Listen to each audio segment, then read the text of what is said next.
relax.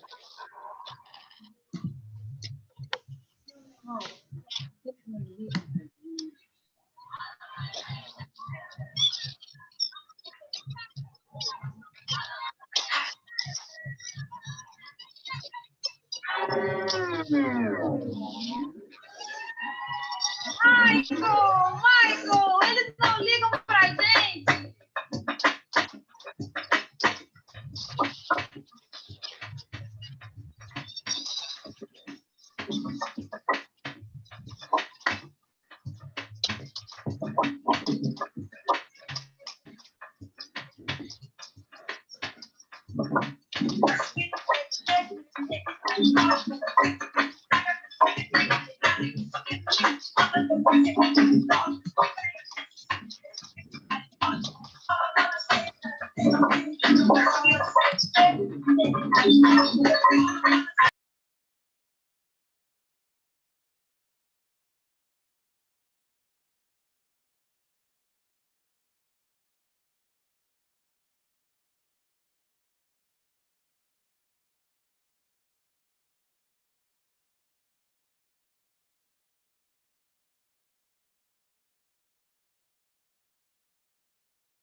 Can anyone hear me? I can hear you now. Hold on. I don't know what's going on right now. Can you hear me, Chanda? Yeah, I can hear you. Okay, let's stop that. Mercury retrograde is really trying to get me today. Literally, I came on my map earlier and it just wouldn't turn on. So now I tried to get on my other laptop and it's all over the place. Can you hear me now? Hi, Storm. Okay, you can now hear me. Hello to everyone who's joined into the live today. For those who know me, my name is Maitreya, and today I have a very beautiful soul with me today called Chanda Rose. And we're going to be talking about a very, very interesting topic of discussion today.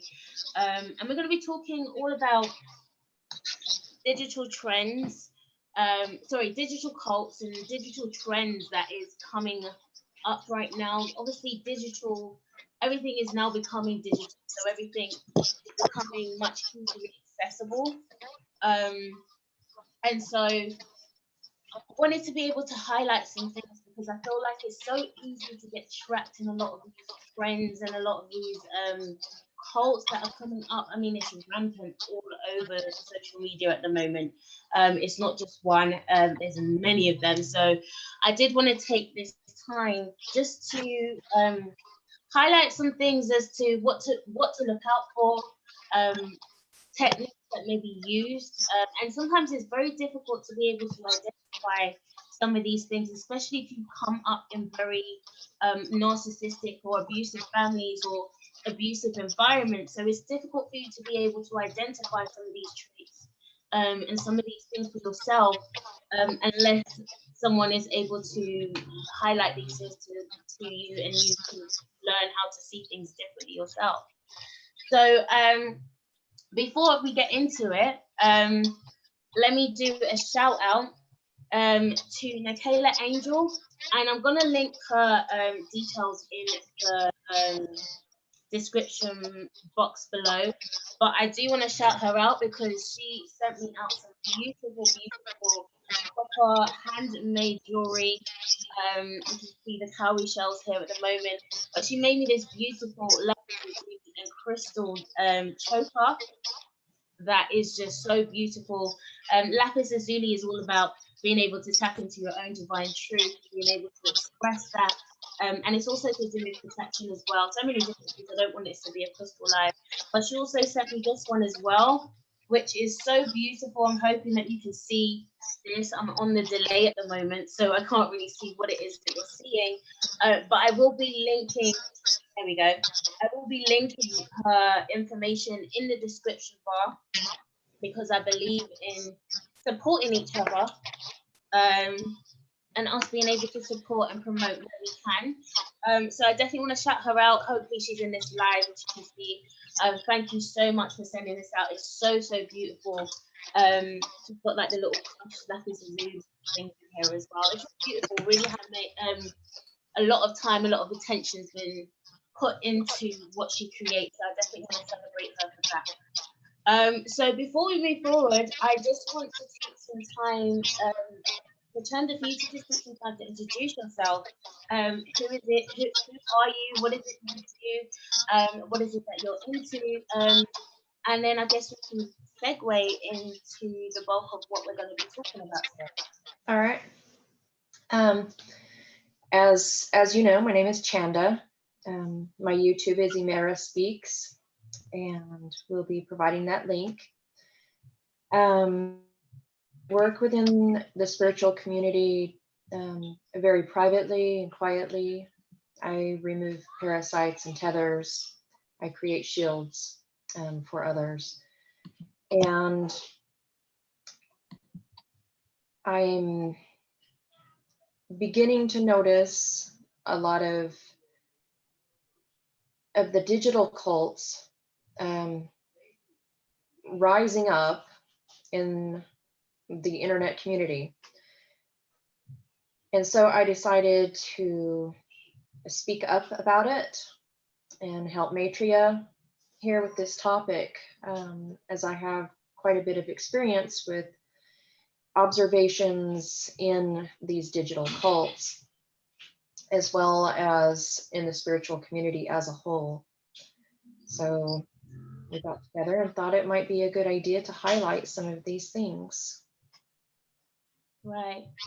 And I mean, I have a history of being exposed to cults. I don't know if your screen's frozen. I'm seeing it on both sides. Your screen's frozen. I'm not sure what's going on with that.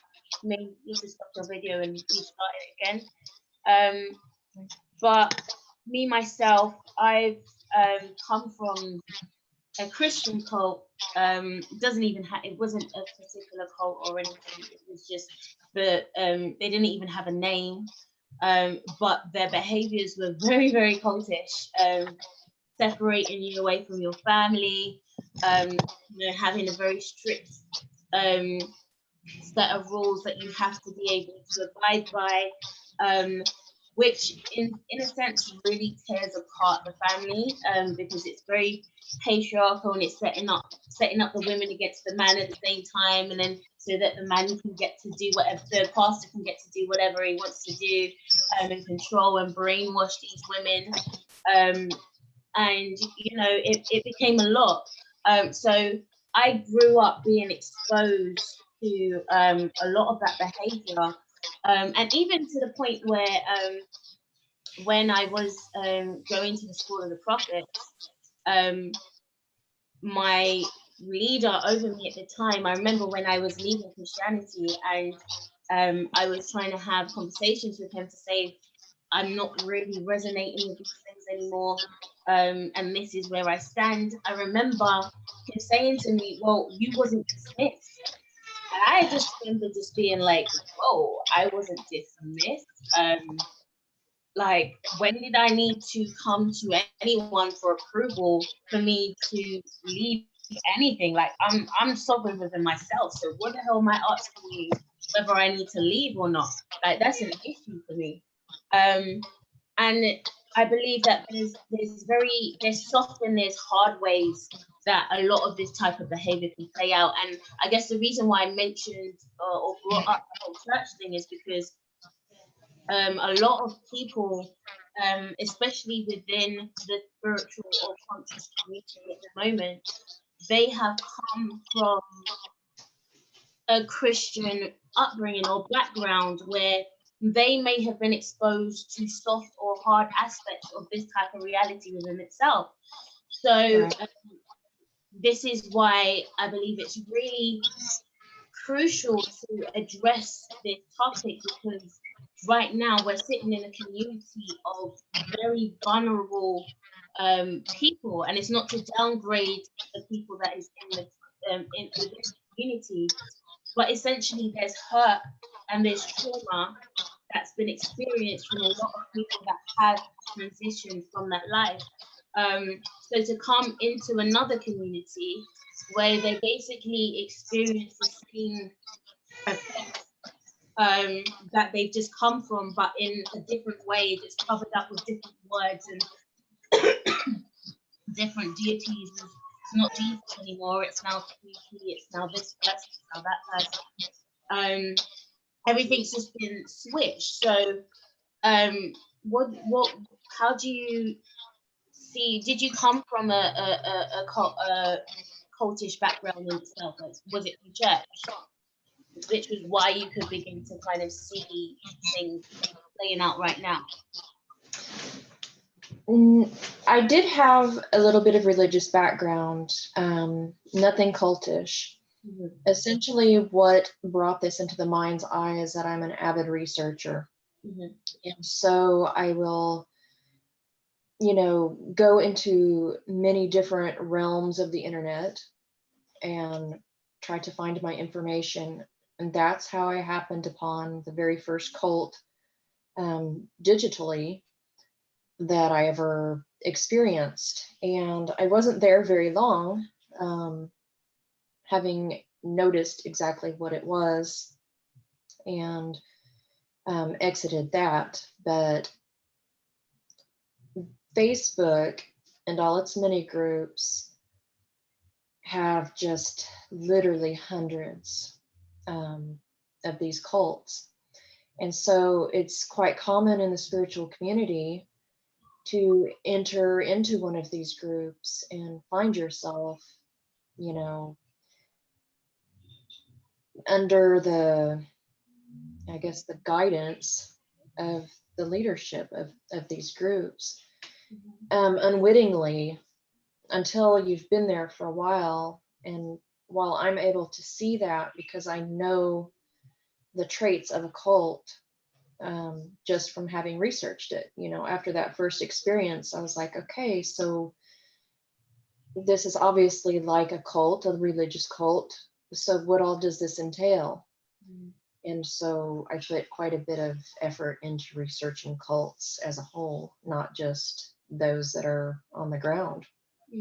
So what would you define a cult, and would you say that there's any differences between, or what is is there any differences between like a normal cult that you would find physically and a digital cult? There really is. And the reason why there is because of the digital age, because of the ability to communicate, in these messenger groups, for people to have access to your information. It really is a little bit different. You don't have to be right next to the person to be in a digital cult. So actually, a person who has a digital cult has the propensity to have a much bigger following. You can hide a lot more with a digital cult if you're in the leadership position, because there's not people with their eyes on you at all times of the day, as if you're living in a cult and you might see the behaviors and movements of the leadership in actuality. Or you may see it a bit quicker. So if you're living with them, you'll see the traits that they hide publicly. To be able to pick up on that a bit quicker than you would be able to, like, everyone's trying to put their best mask on online, so it's difficult to see the true, see a true person online. Yes, absolutely. So it becomes a little bit more dangerous. I mean, it is dangerous either way, but it becomes, I think when you're next to a person, you get a sense of their energy if you're sensitive. Online, not everybody is sensitive in that way that they can pick up on that easily. So, I think a lot of sensitives out there do have that pitfall where they're not able to really discern quite as well as they might if they're standing right next to a person and their energy field is touching the other person's energy field. Right. So what would you say some of the definitive things of a cult that you need to be able to look out for? What are the things that define a cult? What are the types of behaviors that take place within cults and within both aspects? Because even right now in the UK, there's a church that's being exposed called Nation, which has taken advantage of a lot of young people, getting them into church and promoting this this false life of success and money and all of this type of stuff. But what they're doing is making them take out loans in their names from young 18, messing up their life, full of debt, like don't know how to deal with that. Their parents don't know what's happening.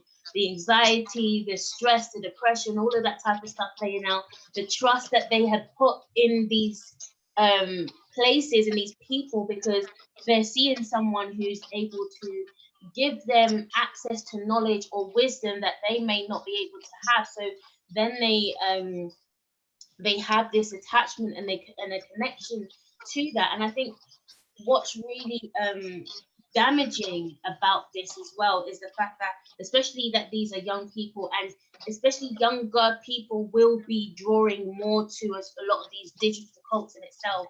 But I feel that it's damaging because some of the people that would go there, they probably don't have good family foundations or relationships with their parents, particularly mother and father. So when they go to these leaders, they may see a father figure, they may see a mother figure, and so that attachment becomes even more painful, because it's like, actually, I trusted you like I would have expected I could trust a mother or I could trust a father. So those that may not be as strong within themselves, I've seen it play out with the people that have put trust in leaders, and years down the line, they're not the same. Like they're mentally fragmented, because the amount of trust that they put in another person, despite the painful experiences that they may have previously experienced, it's like, whoa, like I can't ever trust again, you know. Right. So it is very damaging. Right. These groups, the leaderships, you'll have a very charismatic individual, a very strong personality, and combined, you have a very strong-willed, charismatic figure, as you Right. said, oftentimes a motherly or a fatherly or brotherly, a familial type sense to them when they welcome you into their arms. So you do get stuck in that, and people who are emotionally vulnerable are excellent targets. People who are just getting woke, to use the term, people who are lost are especially vulnerable. People who don't know themselves, people who don't love themselves, and they're looking for the answers. And they see somebody who's charismatic, who seems very knowledgeable, who seems to have their crap together, and they fall in. And humans have a very large tendency to follow. And when there's an alpha type figure who has that skill within them, that charismatic sense to them, it's very attractive, very, very attractive. So that allows them to get sucked in and to be very subservient and loyal, because they do want to show loyalty so that, they can be in that inner circle and have that sense of attention and feeling special. And these individuals who are leadership will set themselves very, very high up on a pedestal, and their followers will keep them there. So you have, a person who may have an air of superiority as a leader, and that translates all the way down through the ranks. And so they look up to that person, they're following their every single word, and therein comes the sense of authority. So when you have authority going on along with this, then you have followers who are not allowed to speak.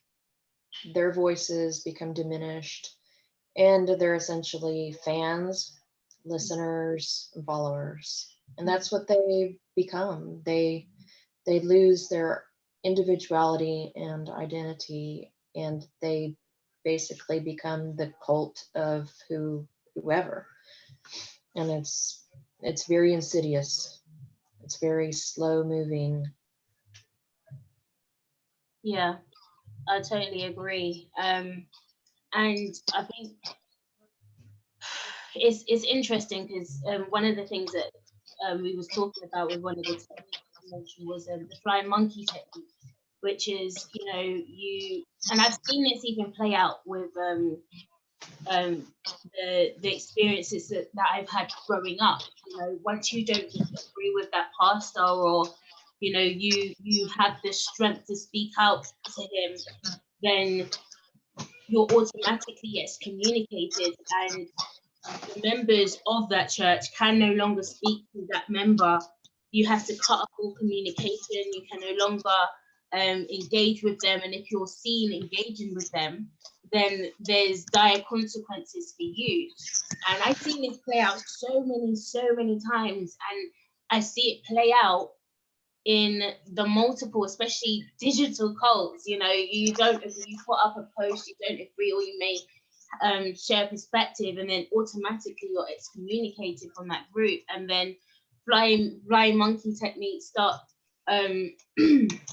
switching the narrative, and then you know, sending people after you, and it really, you was actually the victim to begin with. So it's like how everything stays around, because it's like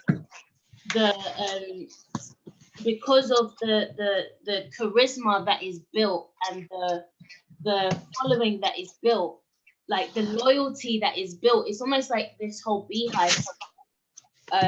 You see it Exactly. with Beyonce, and people like Beyonce. There's even people in church that are showing the same thing. People like quote unquote prophetess Juanita Bynum. They have this whole cult bee following that as soon as someone speaks out against them or says something wrong, you know, they're ready to go and attack and bring down that person, and they go in, like, don't mess with the bees, because they're not here to play. So it's like, you really have to question the foundations of those followings to where they can even create a following like that. Because, you know, if you have a community where people are going to start attacking people just for having a difference of opinion, you see it in the conscious community, and all these people debating. One person says one thing, and then another one's ready to go, and the whole following, 200, 300, 400, 4 million following is ready to go and attack those people. And it's like, what is actually going on here? Like, what are we actually doing? Sorry, I think your video is gone as well. I'm having difficulties here on my end, and I know, yeah, if you lose me, I apologize. No, And I that's hope okay. you have contributed a little bit here. So, yeah, the important thing is really discernment and really educating yourself on what a cult is, so that you don't fall victim for that and become devolved and imprisoned again. Because if you're looking for growth and enlightenment and knowledge, then you really have to take that responsibility upon yourself instead of relying on somebody else to give it all to you. And then you become a victim, and you become stuck in the cycle all over again. Right. I think one of the main things is learning how to trust yourself, because with this thing, like, it's again, a lot of the people who will fall victim to this is people who don't trust themselves, and that are so willing to you know, go to YouTube to validate their truth. Like, when no one can validate your truth, a book can't validate your truth, it can only confirm your truth.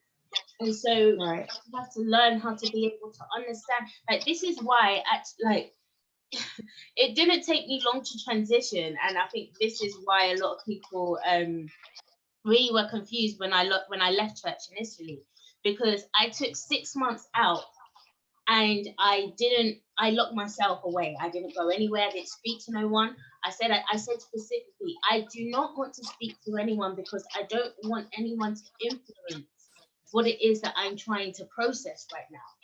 You know, I didn't want to get caught in that trap again. So I took 6 months out, went down. I did read books. I did explore, but I had to go back into self and be like, what does this mean for me? And if you don't find yourself continually answering back that question, what does this mean for me?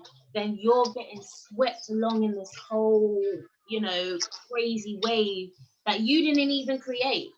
You know, Exactly. someone else to take, like, don't allow people to take you on waves that you didn't intentionally want to go on, and then realize that you've gone so far away from yourself, you know, that it's like, you know, you want to make sure that you're balanced,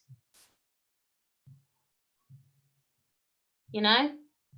So I did make some notes on some of the things that I did want to and I did actually put a post up earlier today. Was it today or yesterday? And I think this was like a perfect clarification of anxiety consciousness, because you'll find that a lot of these cults and these digital cults are heavily based in anxiety consciousness, where anxiety is literally the fuel of everything that they're speaking about. You know, every little thing that will happen. Sometimes we can just be too deep for no reason. Like, don't be that person. Don't be that person that has to like make everything deep. And yeah, I'm a very deep person, and I like to do that a lot of the time too. But there's still a balance where you still need to be able to keep yourself in reality and ask yourself, how far am I being swept away? How many times have I heard, you know, oh, it's the archons that are messing up the timelines, and you know, and this entity is doing this, and it's always the Illuminati, and it's always something. And where that may be the case, and there are very real forces that are in play here, the fact is, when you fuel that anxiety, what do you think is going to be created? How are you able to ever have any type of control of yourself and your experience if you're continually being led away by anxiety and anxiety consciousness? And so I wrote like a definition of what this is, because I haven't seen this definition anyway. This is just something that I was just like, yeah, anxiety consciousness is the perfect way to define it. But and linking in with the whole discernment thing, I said, if you lack emotional intelligence and self-mastery, you automatically lack discernment. And without the mastery of self, everything you perceive will be perceived through the lens of anxiety, thus pulling you further away from the truth that you're seeking.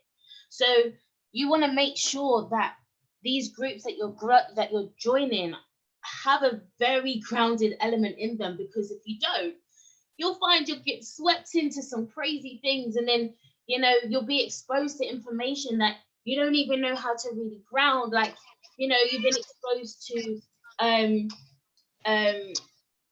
UFOs or something, and you yourself are not fully like grounded in yourself, but now you've been exposed to this whole world, and now you're scared that at night these entities are going to come and get you, and all this kind of, like, the more that you expose yourself is the more that you become accountable for those algorithmic experiences that you then start to draw to you. So be careful what you're exposing yourself to. Absolutely. Yeah. You know, with some of the internet cults, it's bad enough that you have, you know, this type of leadership and this type of dynamic going on, but when you get into the spiritual community, you also have individuals who can do very harmful things. Mm-hmm.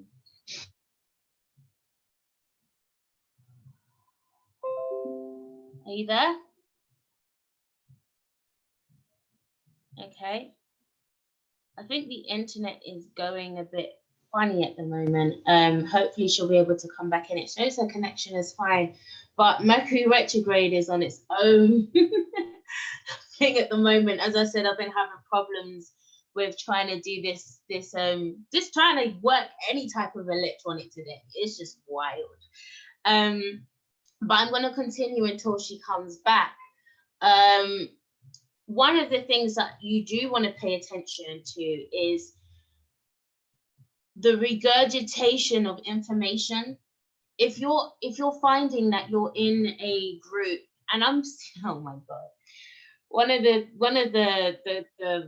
magical ones is actual magic groups, and everyone's regurgitating spells out of books, and you know, and if you don't do it like this, then da da da da, and it's like, whoa, okay, so how did we like, if you're just going and repeating a spell that someone's gonna written in a book, like how do you add your own signature to that type of manifestation technique or spell or whatever?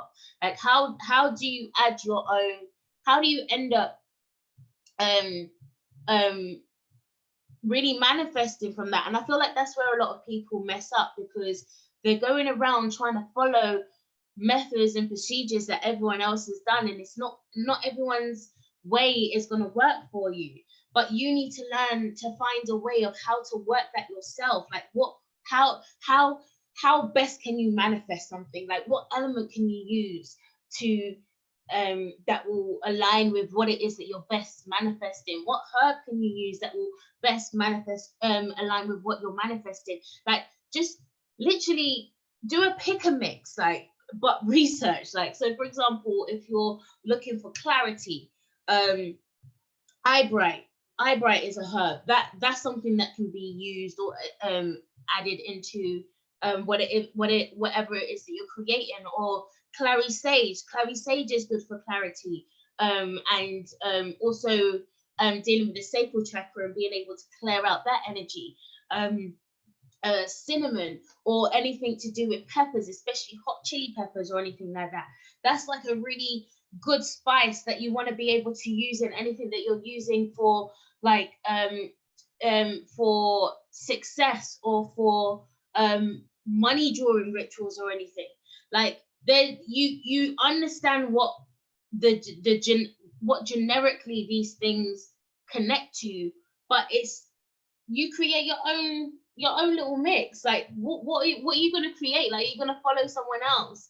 Like, let's really, I feel like a lot of it is it shows our lack of creativity as well, because yeah, you just want a magic pill that someone else has already had. Like, this is your magic pill to become a millionaire, follow this procedure. It doesn't work like that because everyone's experience is different and what everyone needs to learn is different. So you need to understand that when there's people that are throwing out information that's just regurgitated, understand that they probably don't even know what they're talking about, number one, because it's just regurgitation.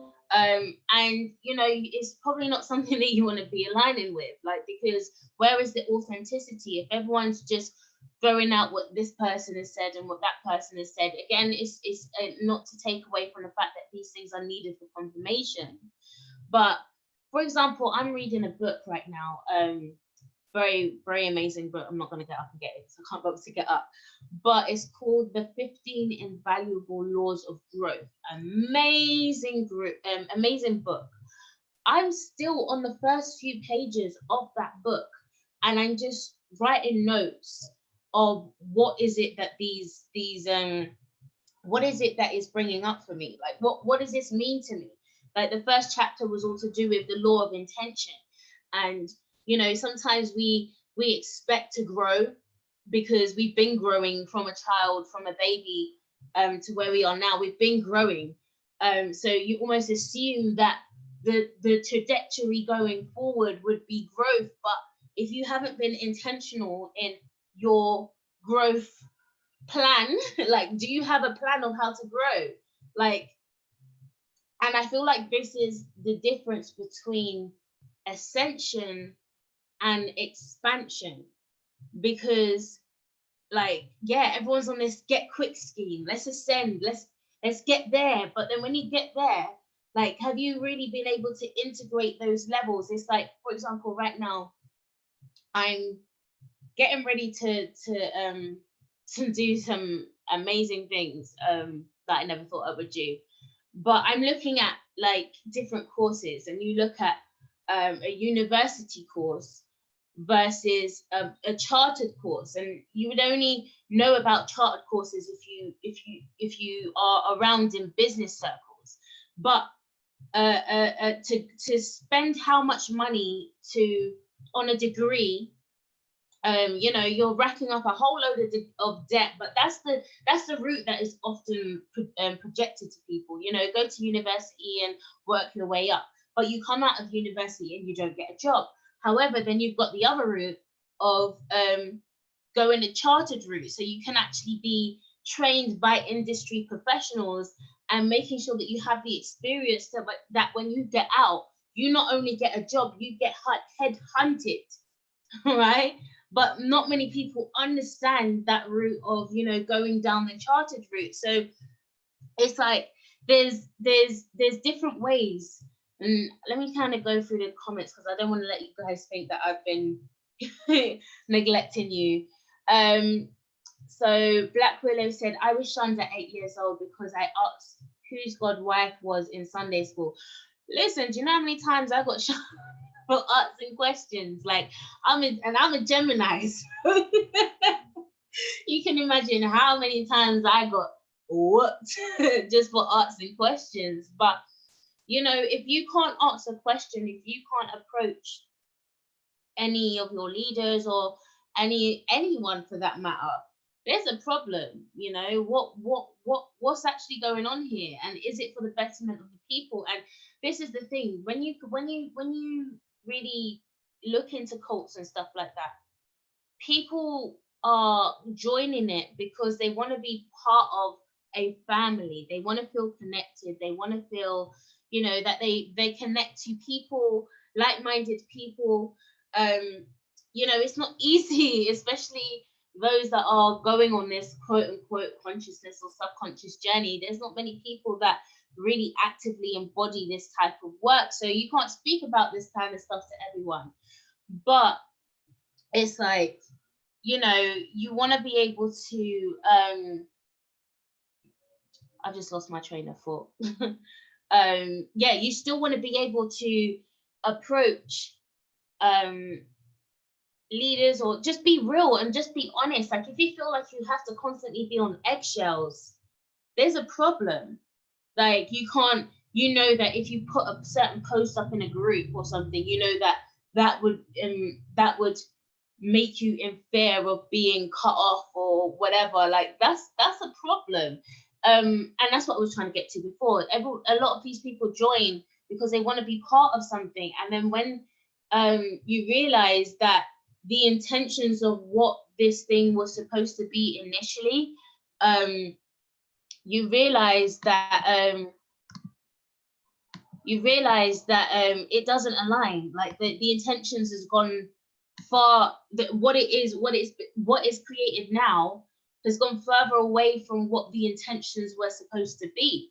So whenever you're getting into any type of group or anything, just make sure that the intentions are what it states. If you find that it's not, like, that's the first red flag. And I put up another post, I was like, stop waiting for the 10th red flag. Like, when you see the first red flag, create that boundary. You know, don't be spiritual germaphobes and be like, I'm not gonna be around that person.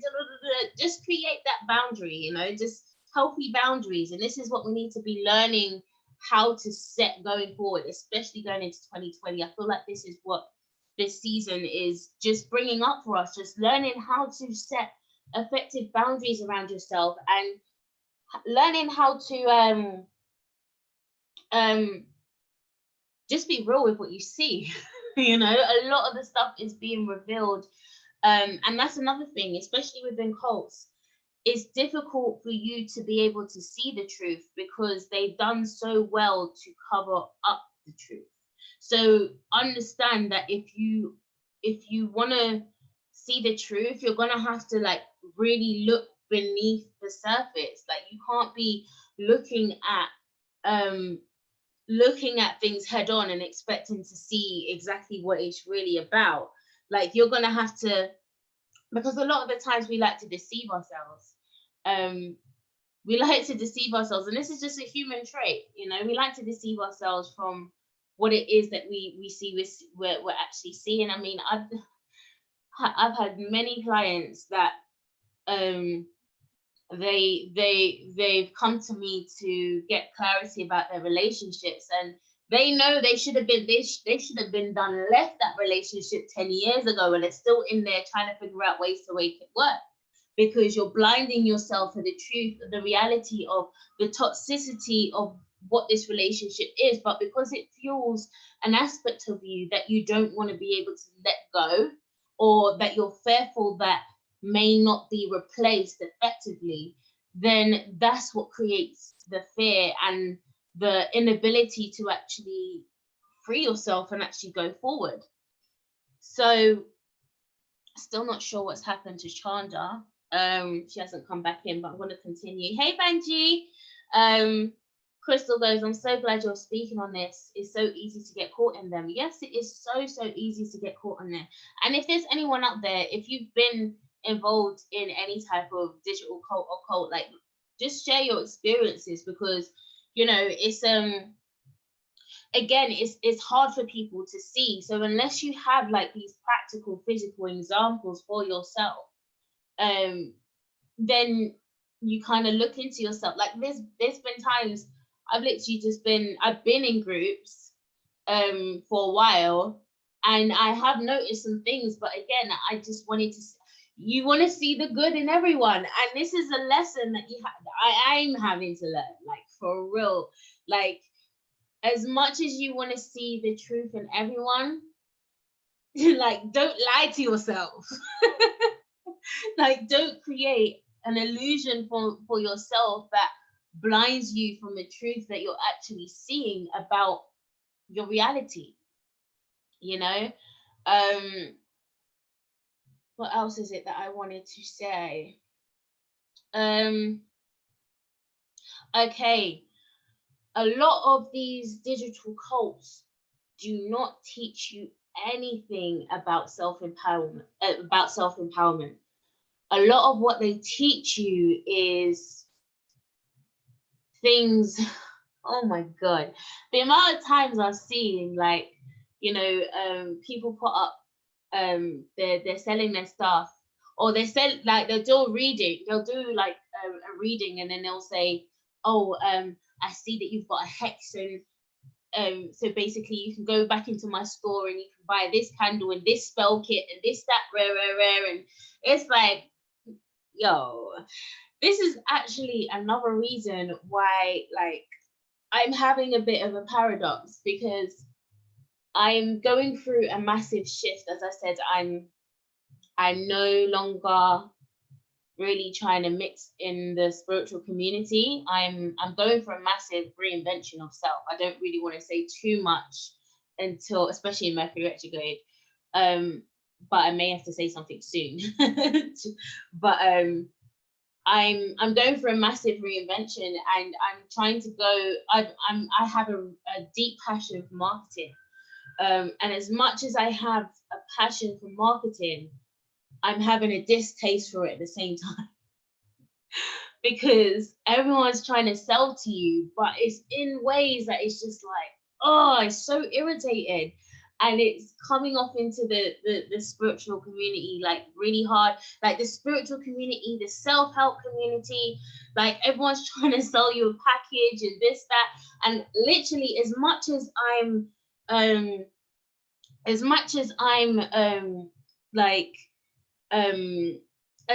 trying to build what I'm trying to build, like, I'm also noticing the irritation within these fields and how a lot of practitioners operate, and I'm like, I don't want to do that. Like, let me take note of everything I don't want to make sure that I do, like, because sometimes it's just really wild, and it's really scary to see what society is going to turn out into in the next decade, understanding that this last decade has birthed social media and all the madness that we have on social media at the moment. So, you know, with another 10 years, what the hell's going to happen?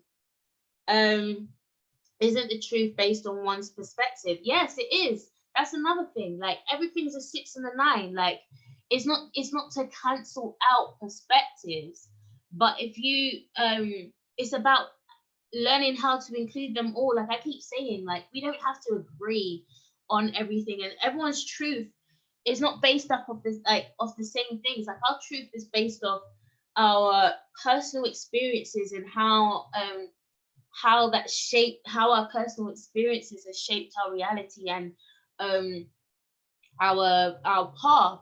So like someone else's experience and their environment and their childhood and their whatever like may be completely different to yours, so that would shape their perspective of truth very much differently. But truth is relative. Like it's not, there's not just one truth. There's not just one truth, but there's a, like, it's like yin and yang. Like there's a way that the two can interlock, but because we're so fixed on being able to be like, no, this is my perspective and this is the truth, this has to be the truth and everyone has to take this truth, we become so militant with truth that we can't just allow ourselves to just flow in the truth that is just, it just is. Like everyone has a form of truth, but you know, you have to just not want to feel like you have to push your truth on everyone else's. And I feel like, again, that's a trait of religion. Christianity with all this evangelism and whatever, radicalism, Islam, whatever, like it's very radicalistic, and it's based off this thing where you have to convert someone or whatever, mainly Christians. But then you have that same type of behavior playing out in the conscious and spiritual community. It's like, you know, you have to be conscious and you have to be woke and you have to be spiritual. I don't, if that's what the spirituality and the consciousness that is being portrayed right now, I don't want any of that. I don't want to be any of that, because none of that is actually constructive. And none of it is actually productive. So it's like, yeah, I can only just choose to be the best version of myself without all of that. Love for family love for family will having you turn a blind eye for them often. Yeah, you'll end up turning a blind eye because you want to see the best in them. You want to see, you don't want to believe that that person could ever do something like that, or you know, but we have to be real. Like this is how we end up making ourselves victims. So when you get in these situations and you get bun and stung, then you can't really blame anyone for that. You have to take accountability for how your algorithms pulled you into this experience to begin with. You know, we don't just end up victims. Like, what boundaries did you set to make sure that you couldn't go down that you didn't go down that road?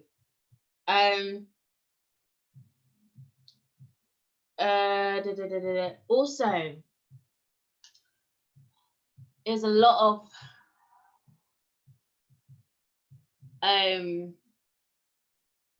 I see a lot of the digital cults that are around, especially the ones that do have crossovers into like the occult and stuff like that. I find a lot of it is covertly just covens, you know, and people just basically doing whatever they're doing, like whatever mess they're doing over ground. And you know, you want to make sure that you don't get pulled into these types of group. Like you have to make sure that your eyes are open from the get-go. Like you don't want to wait until it's too late before you realize that you're actually around wolves and you're actually around sharks. Like you want to learn how to activate that discernment from the get-go. Like this is why I say always focus on emotional mastery and emotional intelligence, because your emotions is like it's like the map where you can see what's actually going on, and then you can learn how to channel that energy effectively. Like if you're angry and you only know how to be angry, you don't know how to channel that anger into something. If you understood that anger is actually subconsciously coming because you feel neglected and rejected, or from your mother or whatever, and then you can actually channel that into creativity because you understand what that emotion is. You understand what is communicating to you, because emotions is just, it's just a language. Ooh, emotions is a language that not a lot of us like to pay attention to, because we like to be able to stay in the more higher vibrational aspects of our experience. But I keep saying that there is there's a spectrum that we have to be able to learn to experience, like the sadness, the sad days, the sad days, the dark nights of the soul. They are just as valuable and necessary as the mountaintop moments, and the moments where you're successful and you're achieving your goals and all of that type of stuff. Like, if you didn't have those lows, and you wouldn't be able to appreciate those highs in itself. So, you know, it's taking a different perspective to emotions, because we don't like to be able to feel those emotions where we feel like we want to cry, and you feel that intensity in your heart, and then your throat chakra starts blocking up, because you're not actually saying what you want to say, you're not saying how you're feeling, and then all of that energy just gets trapped inside, and it doesn't know what to do with itself. You know, it's time to release all of that. I feel there is just the truths and the perspectives based on other factors. Yeah, sure. Like, this is what I mean. Like, there's many ways to even explain it. Like, when we become so anal on, like, this is the definition, like, this is why I clash with a lot of Virgos, because they're very, you know, it has to be like this, it has to be like that, and I'm just like, let's play devil's advocate here. Gemini, typical Gemini. You know, there's many different ways to express it, but we have to allow each other to just be open and just be free to be ourselves, without feeling the need to put each other in a box. Like, where did this come from? Like, you know, and it's really sad coming from a quote unquote free-spirited community that's not very free-spirited.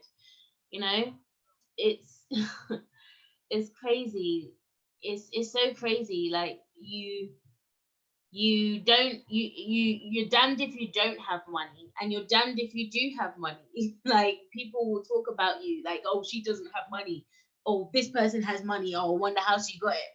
Like, we just need to just shut the hell up and just focus on what the hell's going on in our own yards. Do you know what I mean? Like, because a lot of these judgments are just not real. Like judgment is different to discernment now. Like, discernment, it will always be true, but we have to make sure that we're not allowing ourselves to be led by our anxiety into judgment fields, because that's essentially the pathway to judgment, you know, because we haven't learned how to really ground certain aspects in ourselves, and see things in a different way.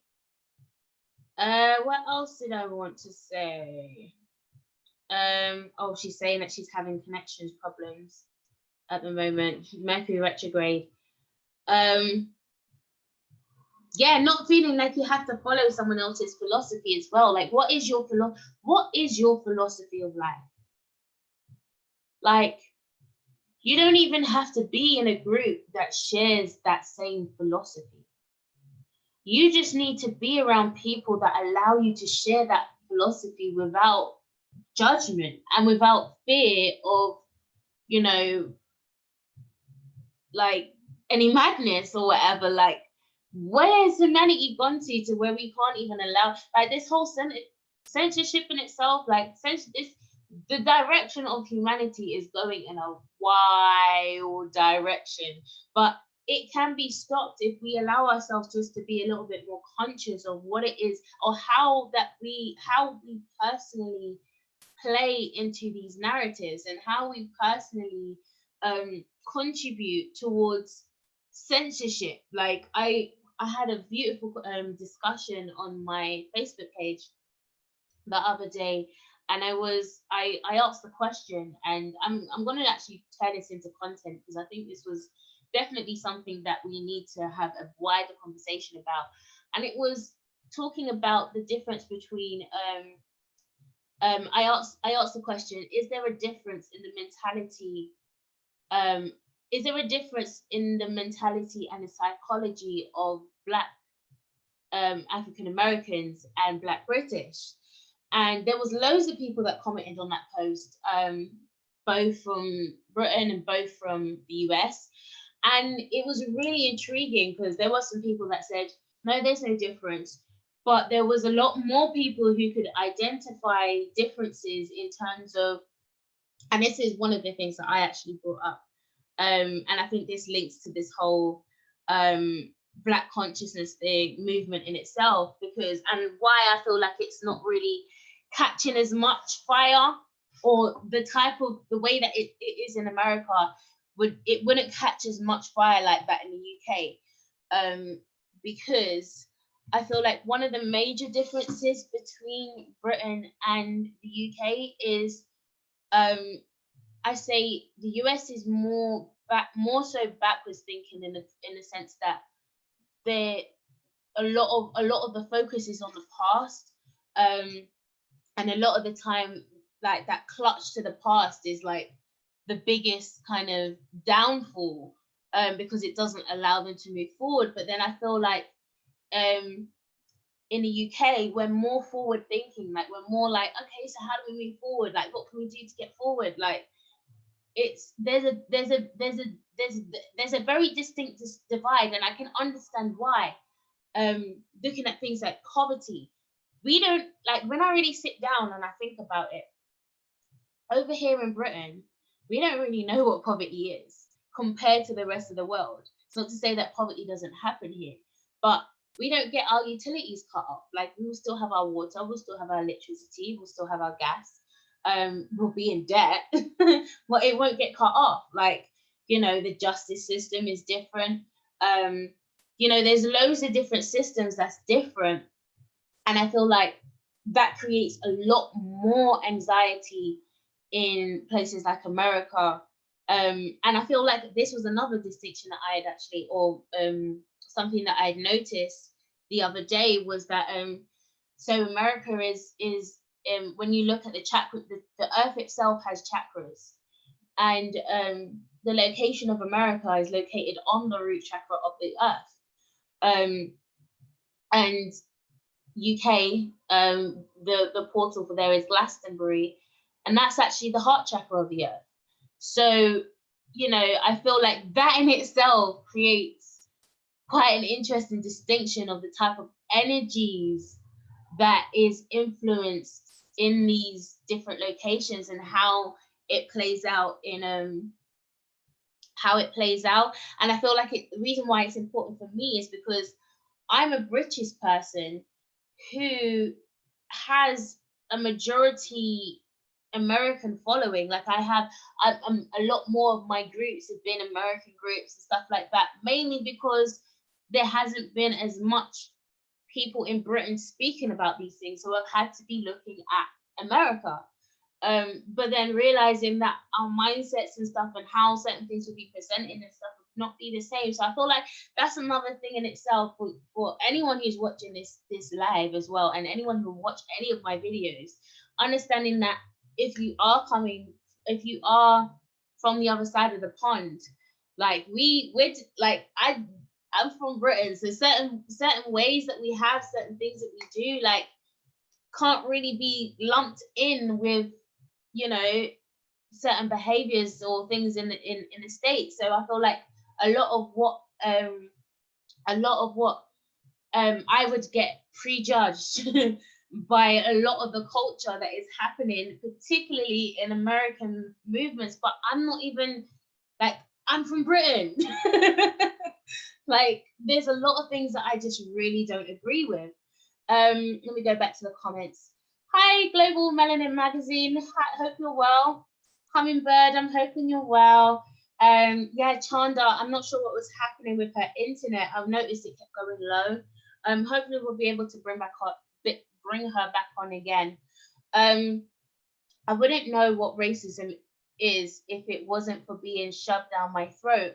America shoves everything down your throat, and that is so key, because, like, literally until I got exposed to Black consciousness videos on YouTube, I didn't know about racism. It's not to say that I didn't know that racism exists. And I guess there's a part of me didn't really believe that it exists, and it's mainly because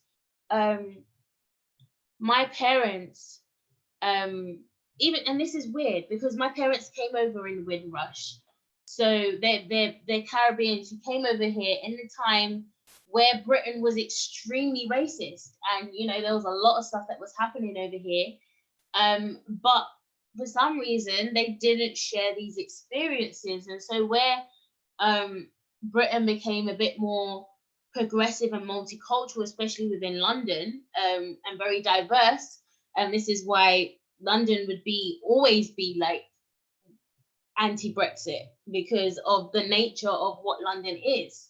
It's just a diverse city where this is all we know, you know, multiculturalism.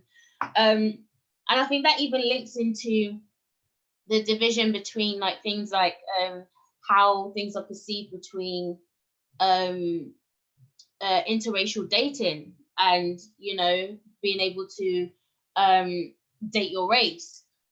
Because I'm from London, well, it's not to say I personally, like, I'm attracted to what I'm attracted to, but you know, like, it's more open. There's not going to be that culture of, oh my gosh, like you're a sellout because you're interracially dating, because you're coming from a multicultural society, you know, that's all you know, multiculturalism. Racism is a distraction. You are more power than the programming. Exactly, like, and I feel coming from the UK and seeing a lot of the things that are being presented in the US, yeah, like I see the distractions, even just the way that every minute, like they're posting another video of another Black man that's been shot, that's been this or whatever. Like, it's deliberate. Like, they're trying to evoke your emotions. They're doing the same thing over here with the whole knife crime. It's not to say that these things haven't been happening all the time, but they're just reporting it more deliberately because they know. Think about it. What's happening with this whole data thing? Like, with the whole Cambridge Analytica, they have so much data in people that they know how to trigger you. So what are they going to do? Use that information against you and trigger you, and almost it's predictive programming, because they know what that trigger is going to create. They know that if they shoot this Black person, then this protest is going to happen, and then people's going to be wilding out, and then there's going to be a whole load of arrests and whatever, and new laws and legislations. It's predictable, like, but you guys fell for it, but no one's actually thinking about that. But the irony is the UK still owns the US, and that's the thing. Do you know what's funny? I've always said that, and it's like the UK gets away with so much mess because they were the ones, the puppet strings, doing all of this stuff. Like, they forget, like, they came from here to the US, like they were the reasons for slavery, like, you know. And it's like they don't get the slack that America gets. Like, the UK is always hiding in the background somewhere. But they're the ones instigating all of the mess. Like, it's so crazy. Like, it's really, really crazy. But I'm just saying all of this to just remind you guys to stay alert, stay aware, stay grounded, and stay true to yourself. Like, please don't allow yourself to get caught up in any trends, you know, like even trends of psychology as well. Like, even with myself, like I share a different perspective, but always go into yourself and see how that aligns to yourself, because I don't want to be creating no cult or no next following based off what I'm doing. That's not my intention. My intention is just to, you know, shine my own light and hope that it resonates with everyone else so they can go off and go and shine their own light. I don't want anything for myself, you know. Like, I'm just trying to, my main mission is mainly to just influence a culture of healing and development. That's essentially my brand.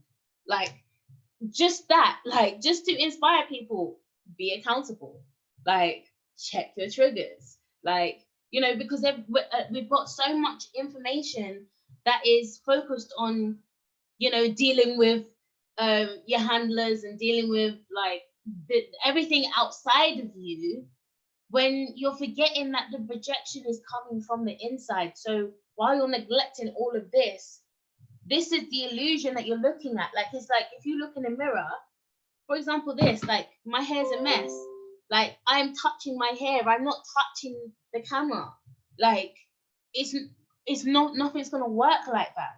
So as I'm saying, just allow yourselves to just stay grounded in your truth, and take some time out. If you don't know what your philosophy is, take some time before the end of this year to figure out what that is. What is your philosophy for life?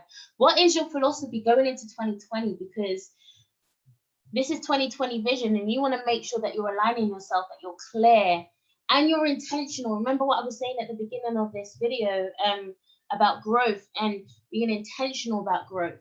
Like, be intentional about your growth going into 2020. What is your plan for how you're going to ensure that you don't not only hit your goals, but you expand yourself and you grow in all of the areas that you lack currently? Like, what is your plan for that going into 2020? So I just ask you to just, yeah, I know it was a lot that I kind of spun on over this live. And I managed to keep it around an hour, so I'm really happy about that. But I'm hoping you guys really resonated with this live. Again, this is just to share my own perspective of my own truth, and just to highlight these things to yourselves, just so that you can just make sure that, yeah, you got all your eyes open and you're going where you want to go, not where you're being controlled to go. Okay, so I want to say thank you again to everyone who's joined my live. I don't even know where I am, how to shut off this thing. There we go. So I'll catch you guys later.